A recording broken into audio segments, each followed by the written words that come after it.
You have to remember this. My goal is not to play a perfect game. My goal is not to be perfect in every trade that I make. My wife is the only one that's perfect. So my goal is not to think that I'll never make a mistake. But my goal is, if I make a mistake, I cut loss.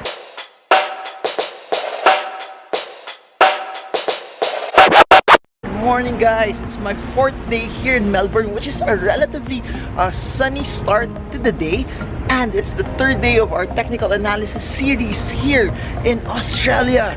So I got a lot of questions over the past months, asking how I make my trading plans, and I just think it's fitting to actually do it also on a Monday, on the start of a trading day, so that you guys also have a notion of how it's actually done and how I actually do it. You have to remember this though, whatever I'm sharing here is something that fits me.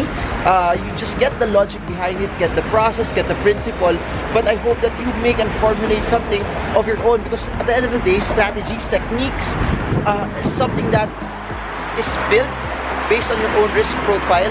It's built based on your own technique. It's built on your own cash flow, built on the way your portfolio is. Gano'ng kalaki yun, the bigger your portfolio, the different types of risk you can also take. And then it's also built on the plan that you would have, how your duration as well, on how quick or how slow or how moderate your trades should be planned, or how you want to go about it. So that's what's nice about stock trading and investing, that you can define it based on your own terms. So how do I actually do it, and what's the plan for it? First things first, number one, every weekend, that's where I spend the most time going through about my stocks, my watch list. Every weekend, that's when I start plowing through and start studying my parameters, whether I should buy the stock or not. I have already a pre-set list of stocks that I watch on a regular basis. So now, how do I go and screen that even further? First things first, before I make a trade, I try to segment it, I try to sequence it based on, is it for investing, is it for position trading, or is it for quick trading? So how does it go from there? If I'm trying to invest, what I'll do is this. Of course, it's pretty much built on fundamentals. It's pretty much built on how which stocks, based on fundamental analysis, is something that I like and something that's good. So normally already on my list for investing, the number one parameter there will always be, number one, is the stock earning, is the stock good, is the stock growing, is it liquid, that's how much debt it has. If it's liquid, it doesn't have as much debt, it's earning massive amounts of money, it has a lot of dividends, then I like it. The only question now that that will be my biggest set is this: is the stock at that point in time cheap or not already? So I have like a price point using fundamental analysis ratios telling me if a stock is cheap or expensive. If it's cheap, I like it. If it's cheap, I'm going for it. If it's cheap at a certain price point that I like it, that's when I start coming in. You have to remember this. For my investing portfolio, I'm willing to wait for a specific set of time, no matter how long it is, as long as it becomes cheap for me. That's where I come in. I'm willing to wait a long time, and if it hasn't hit the parameter na mura na siya, I'm not coming in yet. Next, for position trading naman. For position trading, I try to combine both technicals and fundamentals for that trade. Meaning, I use my fundamentals to select it. I use the same parameters that I mentioned for investing. However, my timing element is not whether it's cheap. My timing element is whether the stock is going up already, or it's reversing, or in a trend perspective, my technique there is just following the trend on where it's actually headed. So my key buy points is this. I look at the charts, then I look at and try to see among the charts, saan na siya doon nagsa-start mag-reverse. That will be my initial, and that will be my biggest buying point. I have set specific areas where I see key reversals based on breakouts. I repeat, the reversal should be based on breakouts. That, number one, it's out of the downtrend already, and number two, you actually see a significant amount of buying, a significant level of people willing to buy the stock and willing to push it higher as well.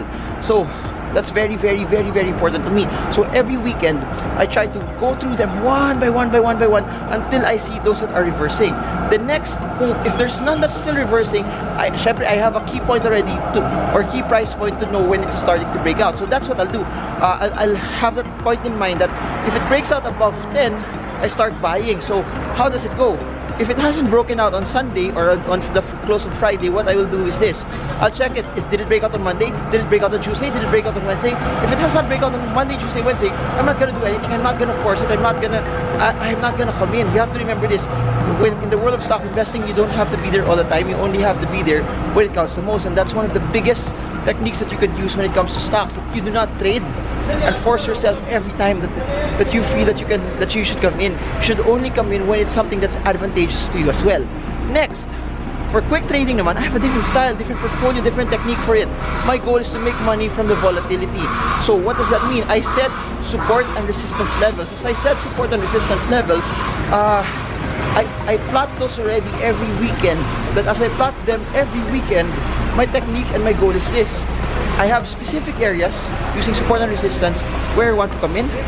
I have specific areas also using support and resistance where I want to sell the stock. So meaning, as the week starts, I already plot them. For example, set, okay, if the stock stays above 10, hits 10, I'll start to buy.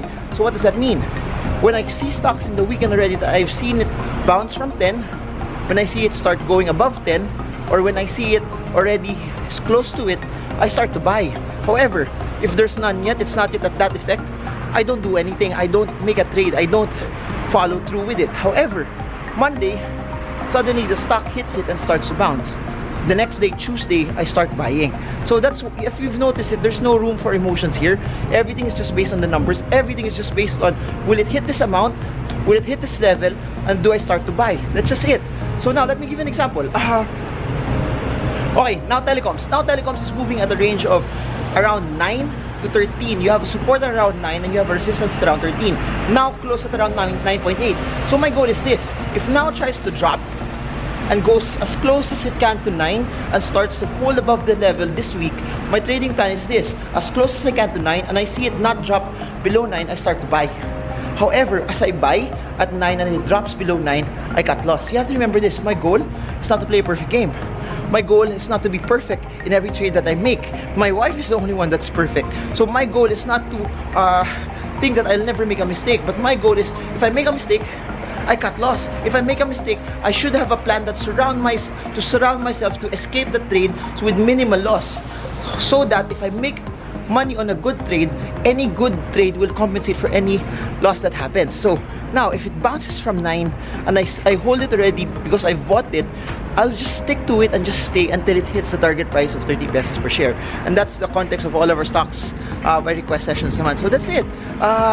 It sounds a bit simple, but you have to remember this. This is also years and years and years and years and years and years and years and years of practice on my end as well. You have to remember this. It takes a lot of time also and perseverance to be able to do good and to be able to win in your craft. Because at the end of the day, stock market is all about you following your plan and not following the crowd and not following what other people are telling you. Because you make money, you make money when you have a firm conviction on what you're doing. You have a firm conviction on what you're supposed to buy and sell as well. So that's it. I'm close to my venue already. I'm close to where Stock Smarts Melbourne is. So thank you to everyone who's been joining the series. Thank you for all of your questions. I'll try to post as much videos as I can while I'm here. So thank you everyone. God bless you. I hope this video helps you trade well, trade strong, trade smart. Send your requests. Stock Smarts request is open already. God bless you and see you all again soon.